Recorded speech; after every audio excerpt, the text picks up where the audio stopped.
My mom forged my signature to steal my cabin for my brother Mason. When I caught her, she goes, "You forced my hand." My uncle backed her up. I reported it. Now the whole family's calling me a traitor, but I'm finally free. You know when a phone rings, and even before you pick up, you know it's going to be bad news? That was me, standing behind the station's kitchen counter, nursing a lukewarm coffee, when my phone started buzzing. My name is Ari Mitchell. I'm 32 years old, and I've been a firefighter in Bluff Point, a small coastal town in Maine, for almost a decade now. It's not the kind of job you do unless you're stubborn as hell, which, unfortunately, runs in my family. It was just after noon, the end of a long, slow shift. I'd been looking forward to swinging by my grandfather's cabin, my sanctuary, maybe catch the tail end of the sunset over the water. Instead, I saw the name on my screen, Mom. I sighed and answered. "Hey, Mom. Everything okay?" She didn't waste time. "Ari, we need you to do something. It's about Mason." Instant tension curled in my stomach. Mason. My younger brother. The family hurricane wrapped in charm and bad luck. What happened? I asked, even though I already had a guess. She sighed dramatically, the sound crackling through the phone. He's gotten into a little bit of trouble. Gambling. Some debts. It's bad, sweetheart. I closed my eyes. I could already see where this was going. "We're asking," she paused, like she knew this wasn't going to land well, "we're asking if you can sell Grandpa's cabin. Use the money to help Mason out." The words hit like a slap. The cabin. The place I'd spent years restoring, painting over the rot and damage, fixing the sagging roof shingle by shingle. Grandpa's place. The only thing he left specifically to me, because he knew.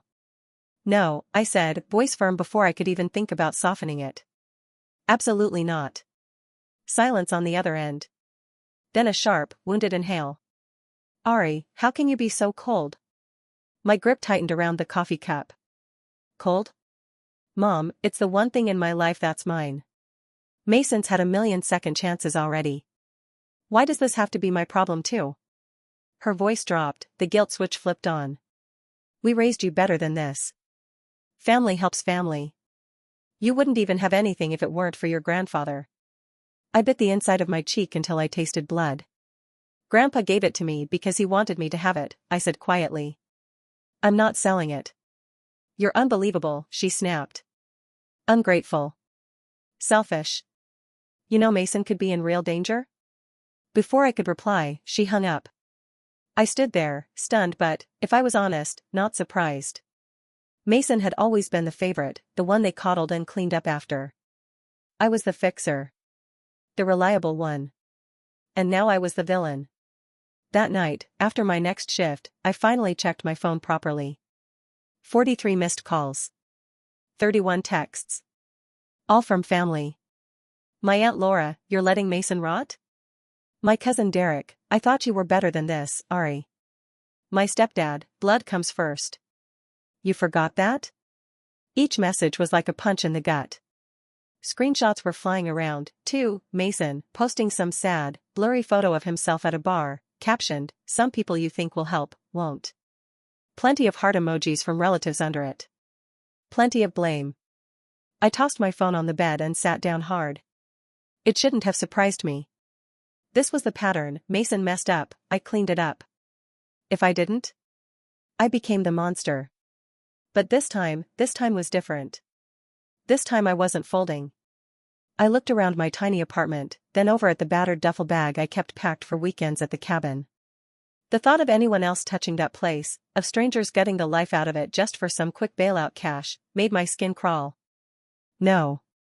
The cabin was mine. My peace. My proof that I could build something lasting, something that didn't shatter the minute someone like Mason stumbled through. And I wasn't giving it up. Not for Mason. Not for Mom. Not for anyone. 2 days later, against every bit of good judgment I had, I showed up at Mom's place for Sunday dinner. Their lakeside house in Bluff Point looked the same as always, a little too neat, a little too polished. Like they were forever staging it for some guest who never actually came. I stood on the porch for a minute, listening to the clinking of plates and muffled voices inside, telling myself to turn around. Go home. Let them think whatever they wanted. But instead, I knocked. Mom opened the door wearing one of her fake smiles, the brittle kind she used when she was ready to start a fight but still wanted to pretend everything was fine.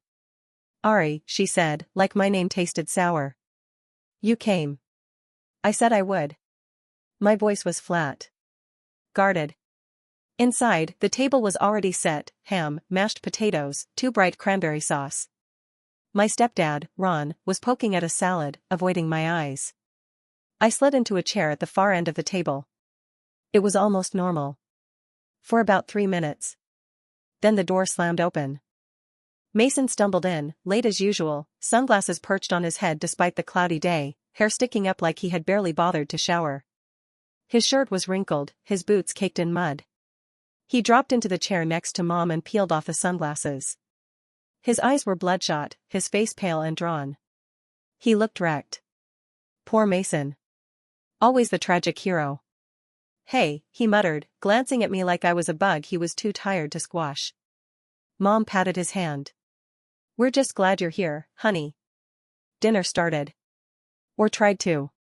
Small talk sputtered awkwardly around the table. "How was work? Busy at the station?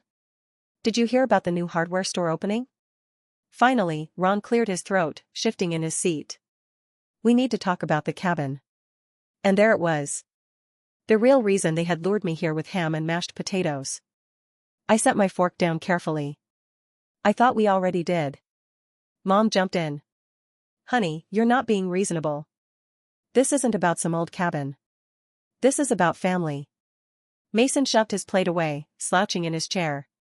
"I'm not asking for a handout," he said, his voice cracking just enough to sound pitiful. I need a fresh start. And if I don't get this debt cleared, they're going to come after me."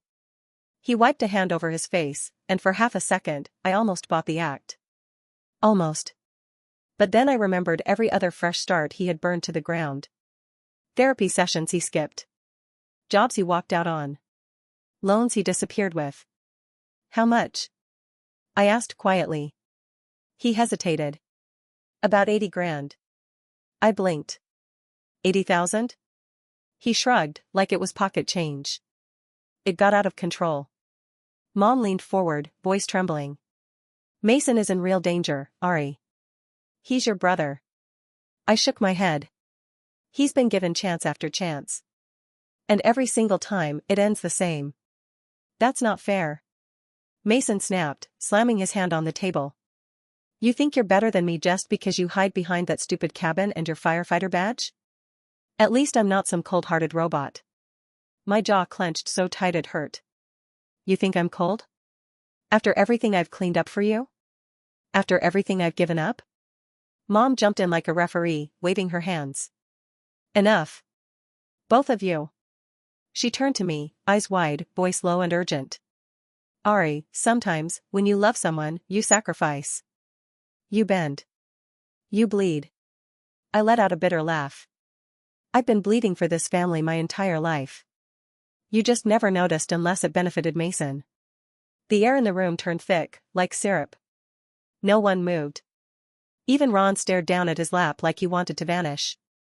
Mason's voice broke the silence. Low. Furious. "You have no heart." Mom reached out, touched his arm, and gave me a look like she was disappointed in me. "You're the only one standing in the way of saving your brother," she said. "Think about what that says about you." I stood up, pushing my chair back with a loud scrape. My hands were shaking, but not from fear. From rage. From hurt that had been building for years.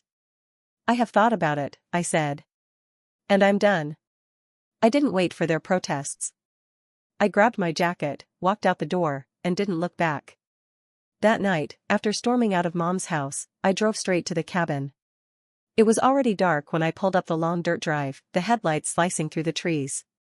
I killed the engine and just sat there for a minute, staring at the place I'd poured years of my life into. The whitewashed porch. The new windows I had installed myself. The roof that didn't leak anymore because I had stayed up there for hours patching it one blistering summer. This place was mine. It was the only thing no one could ruin, or at least, it had been. My phone buzzed against the passenger seat. Another voicemail. Sighing, I picked it up and pressed play. Mom's voice crackled through the speaker, brittle and sharp. "We didn't raise you to be this selfish, Ari. I don't know what happened to you. Your grandfather would be ashamed." I tossed the phone onto the dashboard, heart hammering in my chest. Selfish. That word always rolled so easily off her tongue. Every time I said no. Every time I dared to want something for myself. I stared out at the cabin, memories pressing down on me. 5 years ago. I had been 27, saving every spare penny to fix up the place. I was supposed to go on my first real vacation, a trip to Seattle with a few friends from the station. I'd saved up for months. Even bought new hiking boots. The night before the trip, Mason called me in a panic. "I'm serious this time, Ari," he had said, voice cracking. "I'm gonna get clean. I just need help getting into the program." I had transferred him $1,500 without blinking. Cancelled my plane ticket. Told my friends I had to work overtime. Only to find out 2 weeks later that he had blown every cent at some casino 3 towns over. No rehab. No program. Just another broken promise. I remembered sitting on the porch swing that night, holding my useless hiking boots, feeling like the biggest idiot in the world. Mom had called the next day, voice dripping with guilt-tripping sweetness. "At least you tried," she said. "You're such a good sister. You're the strong one." I had swallowed the hurt, buried the resentment, and moved on. Because that's what good daughters did, right? They bent. They bled. They sacrificed. But not anymore. I wasn't 27 anymore. I wasn't the family fixer. I wasn't the safety net they could yank tighter whenever Mason fell. I grabbed my phone off the dashboard and hit delete on the voicemail without a second thought. No call back. No text. No explanation. Silence. It felt foreign. Heavy. But somehow right. I pushed open the truck door and stepped out into the cool night. Gravel crunched under my boots as I walked up to the porch, keys jangling in my hand. Inside, the air smelled like cedar and home. I dropped my bag by the door, kicked off my boots, and sat down hard on the couch. Outside the windows, the trees swayed in the breeze, whispering secrets I couldn't quite hear yet. I wasn't sure what came next. All I knew was that this silence, this peace, this tiny cabin that nobody but me had fought for, was worth protecting. Even if it meant standing alone. Especially if it meant standing alone. My shift ended just after midnight. It had been a quiet night, a false alarm at the high school, a cat stuck under a porch, nothing major. But I was bone tired anyway, that heavy kind of exhaustion that sinks into your bones and drags you down. I just wanted to drive back to the cabin, crawl under the thick quilt Grandpa had left behind, and forget the rest of the world for a while. Instead, I walked out to the station parking lot and froze. Mason was sitting on the hood of my truck. His head was bowed, hands jammed into the pockets of his ratty jacket. When he heard my boots crunching on the gravel, he looked up, eyes wild and glassy. For a second, we just stared at each other across the cold, empty lot. Then he slid off the truck and started toward me. "Ari," he said, voice breaking. I kept my distance, arms crossed. "What are you doing here, Mason?" He swallowed hard. His face looked worse than it had a few nights ago, hollowed out, desperate. Like he hadn't slept, hadn't eaten. "Please," he said. "Just hear me out." I didn't say anything. Just stood there, waiting. "I'm in deep," he said, scrubbing a hand through his hair. "Deeper than I told Mom. It's not just the debts anymore. They're threatening to come after me. After her too." I raised an eyebrow. "Her?" He flinched. "Amy. My girlfriend." "Right. The one he forgot to mention at dinner." He stepped closer, and I caught the faint sour smell of booze on his breath, even though he was trying to stand straight. "I'm scared, Ari," he said. "I'm so damn scared. You're all I've got." His voice cracked on the last word, and for a second, just a second, I felt the old tug. The pull to fix it. To patch him up. To make everything okay again. But I shoved it down hard. I looked him dead in the eye and said, "What have you done to fix this yourself?" He blinked. "What?" "You heard me," I said. "What have you actually done?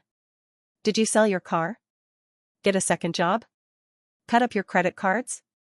Go to a meeting? He opened his mouth. Closed it again. Nothing. He hadn't done anything. He was still waiting for someone else, for me, to bail him out. You're all I've got, he said again, softer this time, like he thought repeating it would make a difference. I shook my head slowly. Then maybe it's time you stand on your own. For a second, I thought he might hit me. His fists clenched and unclenched at his sides, jaw working furiously. But he didn't. He just sagged, like the fight had drained out of him all at once. You're heartless, he whispered. I almost laughed. If only he knew how hard it was, how much it hurt to stand there and say no. But I didn't explain. I didn't justify. I didn't apologize. I just turned and walked to my truck, unlocked the door, and climbed inside. As I pulled out of the lot, I saw him standing there in the rearview mirror, small, broken, angry. Just like always. Only this time, I kept driving. The next morning, my phone started buzzing before I even rolled out of bed. At first, I thought it was another early shift notice, some fire call, a false alarm, something normal. But when I grabbed the phone off the nightstand, I saw the notifications stacking up. 17 unread messages. All from different numbers. I blinked blearily at the screen and scrolled through. Cousin Emily. You're really going to let Mason get hurt? You're better than this, Ari. Aunt Rita. Mason's always looked up to you. Imagine how he feels now. Family group chat, where I hadn't said a word in months. Family is forever.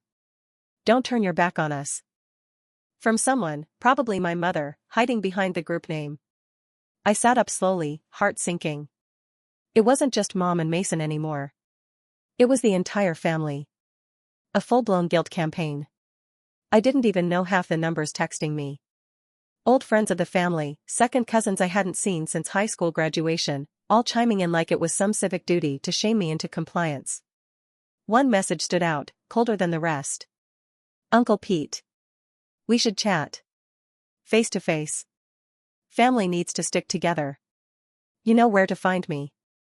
I stared at it, feeling the full weight of it settle onto my chest. Uncle Pete wasn't just any uncle, he was the retired police chief, the unofficial family patriarch. When Pete wanted a chat, it wasn't a chat. It was an ambush. I closed my eyes and leaned my head back against the wall. This wasn't just about helping Mason anymore. It was about loyalty. Obligation. Blood. It didn't matter that Mason had made this mess himself. It didn't matter that I had carried more than my share of weight over the years. The only thing that mattered to them was that I wasn't falling in line this time. I opened a few more messages out of morbid curiosity. Family friend Marlene. You know what they say, Ari, you don't turn your back on blood. Not even when it's hard. Neighbor from childhood. Your mom's heart is breaking. Don't do something you'll regret. Regret. They kept throwing that word around like a grenade they thought would break me open. I dropped the phone onto the kitchen counter with a sharp clatter, letting it buzz itself stupid. I wasn't going to the cabin today. I wasn't going anywhere near my family. Because I knew exactly what was coming next. The chat with Uncle Pete wasn't going to be a chat. It was going to be a full-blown intervention. And for the first time in my life, I wasn't going to show up to take my beating like a good little soldier. If they wanted a villain, I was happy to finally play the part. The sun was still high when I pulled into Uncle Pete's driveway later that afternoon. His place was exactly how I remembered, white siding, thick hedges, the American flag swaying stiffly from the porch. A picture-perfect scene if you didn't know better. If you hadn't grown up hearing Pete's voice cut through every holiday gathering like a hammer on glass, ordering everyone into line. I parked at the curb, engine idling for a second too long. I could have left. I could have turned the wheel, driven straight back to the cabin, locked the doors, and waited for this whole circus to implode without me. But some stubborn part of me wanted to face them. To finally say the things I should have said years ago. I killed the engine, grabbed my jacket, and walked up the steps. The door was already cracked open. Aunt Rita met me first, plastering on a tight smile. Glad you could make it, sweetheart. I said nothing. Just brushed past her into the living room. They were all there. Mom. Ron. Uncle Pete. Aunt Laura. Cousin Emily. A few other familiar faces squeezed onto couches and folding chairs, like spectators at some cheap courtroom drama. And in the center of it all, Mason. Slumped in a wheelchair. I froze. What the hell is this? Mom stood up quickly, smoothing her skirt with shaky hands. There was an accident, she said, her voice thick with practiced sorrow. Mason, he fell. Hurt his back. I looked at Mason carefully. His eyes were clear this time. No glassiness. No drunken weave. But there was something theatrical about the way he winced, the way he shifted dramatically in his seat. It was fake. All of it. You're kidding me, I said flatly. Mason gave a low, pitiful grunt. I don't have anyone left, Ari. You're it. Pete cleared his throat, stepping forward. His cop voice, the one that was supposed to command obedience, filled the room. Family sticks together, he said. Real heroes save family first. There it was. The guilt hammer. I looked around the room at all of them. The pitying eyes. The judgment. The quiet expectation that I would crumble. That I would fold, like I always had. I took a slow breath. And I chose something else. I crouched down in front of Mason's wheelchair, leveling my gaze with his. If I agree to help, I said quietly, I want a promise. Right here. In front of everybody. He blinked, caught off guard. Anything. No more gambling, I said. No more lying. Full accountability. You get a job, you get clean, you start fresh. You build your life without leaning on anyone else. The silence in the room grew heavier, thicker. Mason opened his mouth. Closed it. Shifted in the chair. You can't make promises you don't intend to keep, I said, still calm. So be honest, Mason. Are you ready to do the work? He glanced over my shoulder at Mom, at Pete, at the others, looking for a lifeline, an escape. He said nothing. And there it was. The answer.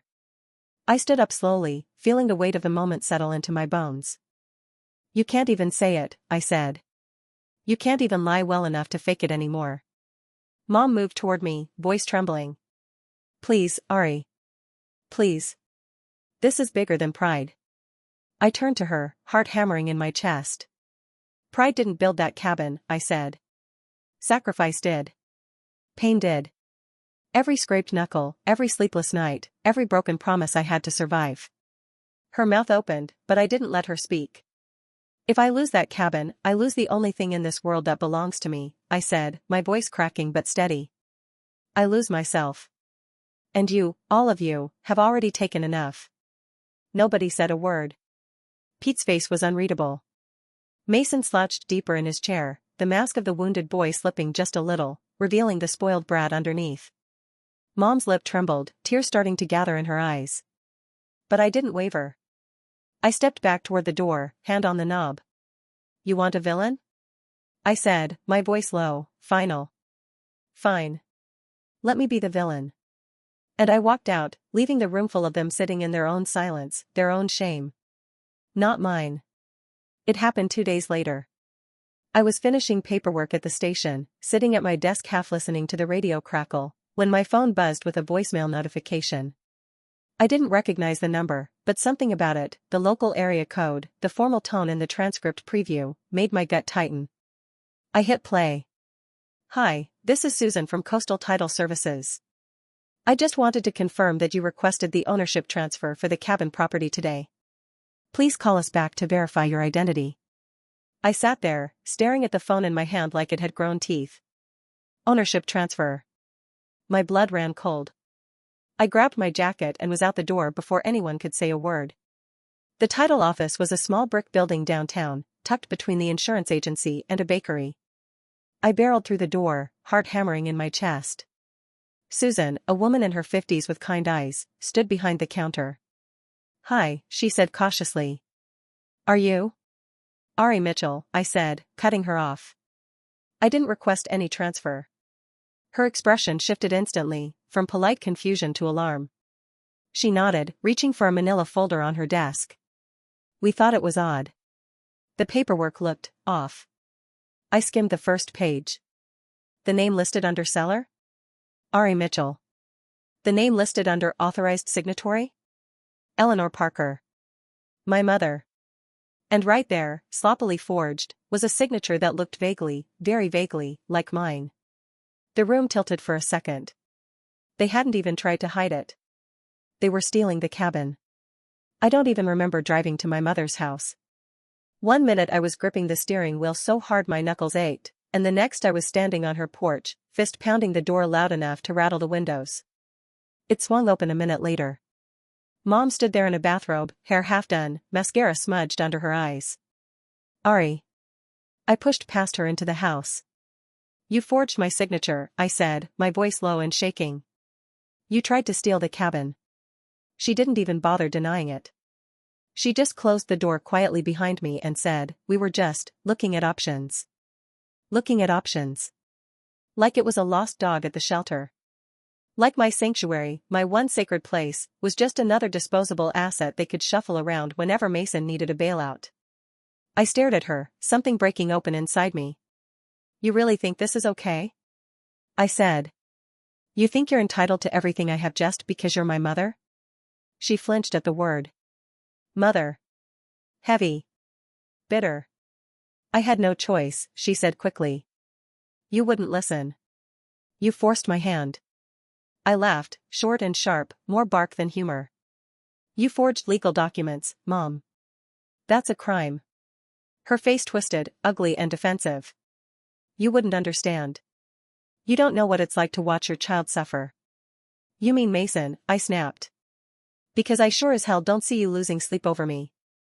The words hung in the air between us, heavy and undeniable. Mom's mouth opened and closed, but no words came out. Good. Because I was done listening. I took a step back toward the door, my hands trembling. You burned the last bridge, I said, voice shaking but steady. You can cry. You can scream. You can blame me for everything that's broken in this family. But you will never set foot near that cabin again. Her face crumpled. She reached out blindly, like she could still pull me back if she just tried hard enough. But I was already gone. I yanked open the door and walked out without another word. This time, I didn't just leave the house. I left the family. After that night at Mom's house, I blocked every number I could think of. Mom. Ron. Mason. Uncle Pete. All of them. The texts didn't stop immediately, not at first. My voicemail filled up in less than a day. Emotional tirades. Begging. Angry threats laced with weepy apologies. We were desperate, Ari. You don't turn your back on family. You'll regret this when it's too late. I didn't answer any of them. I didn't even listen past the first few seconds. I just hit delete, delete, delete. Then I drove straight to Coastal Title Services and filed a formal report about the forgery attempt. Susan, bless her, didn't ask unnecessary questions. She just nodded grimly, stamped the paperwork, and made it official. If they tried anything again, it would go through the legal system. Not through me. The weeks that followed were quiet in a way I wasn't used to. At first, it felt wrong, like I was waiting for the other shoe to drop. Some nights, I lay awake in the cabin, listening to the wind rattle the windows, half convinced someone was going to pound on the door, demand an explanation, demand another piece of me. But nobody came. And slowly, the fear faded. I spent my days working my shifts at the station, and my nights fixing things around the cabin. The little repairs I had put off, sealing the windows before winter, sanding the porch steps, repainting the trim. I planted a garden out back, tearing up the rocky dirt by hand, one stubborn weed at a time. Tomatoes. Bell peppers. A stubborn little fig tree I didn't expect to survive but planted anyway. Every day I stayed quiet, worked with my hands, and slept without the dread clawing at my chest. It was boring. It was peaceful. It was everything I didn't know I needed. Of course, they still tried. Letters started arriving in the mailbox about a month later. Sloppy handwriting. No return addresses. Just my name scribbled on the front. The first was from Mom. You've broken this family apart, Ari. You should be ashamed. The next week, another. Your grandfather would be heartbroken if he could see you now. No apologies. No ownership. Just more guilt, more blame. I didn't even open them after that. Just tossed them straight into the wood stove and watched the paper curl and blacken into ash. Sometimes, though, late at night when the world was too quiet, I wondered if it would ever really stop. If there would ever be a day when my name wasn't spoken like a curse at some family barbecue I wasn't invited to. But every time I thought about reaching back, about picking up the phone or answering a letter, I reminded myself. Peace is worth the silence. Self-respect is worth the loneliness. And the cabin, my battered little piece of the world, was worth every bridge I had to burn to protect it. It was late spring when it arrived. The air was just starting to warm up, the garden out back finally showing signs of life. I had spent the morning digging new rows for the peppers, dirt under my nails, sweat dripping down my back, and for once, it had felt good, like proof that something could still grow out here, even after everything. When I checked the mailbox that afternoon, tucked between a seed catalog and a reminder from the electric company, was a plain white envelope. No return address. No name. I almost tossed it straight into the trash without opening it. But something, curiosity, maybe, made me tear it open. Inside was a single piece of paper. Handwritten. It's Mason. I'm clean now. I'm sorry for everything. Can we talk? No begging. No threats. Just that. I stood there for a long moment, holding the letter loosely in one hand, feeling the wind tug at the corners. Some old part of me, the one that still remembered every scraped knee I bandaged, every phone call I answered at 2 a.m, wanted to crumple. To believe. To hope. But the smarter part, the stronger part, knew better. I folded the letter once, twice, walked down the gravel path to the fire pit by the lake. It took a minute to get the fire going. The wood was damp from last night's rain, stubborn. But eventually, the flames caught, and I fed the letter to the fire without ceremony. I watched the paper curl and blacken, the ink blistering into nothing. When it was gone, I sat back on the worn bench Grandpa had built, watching the smoke rise and disappear into the sky. Not again, I whispered, so soft the trees probably carried it away before anyone could hear. And just like that, the last tie snapped. There was no triumph. No grand feeling of victory. Just the quiet, steady certainty that this time I had chosen myself. And I wasn't going back.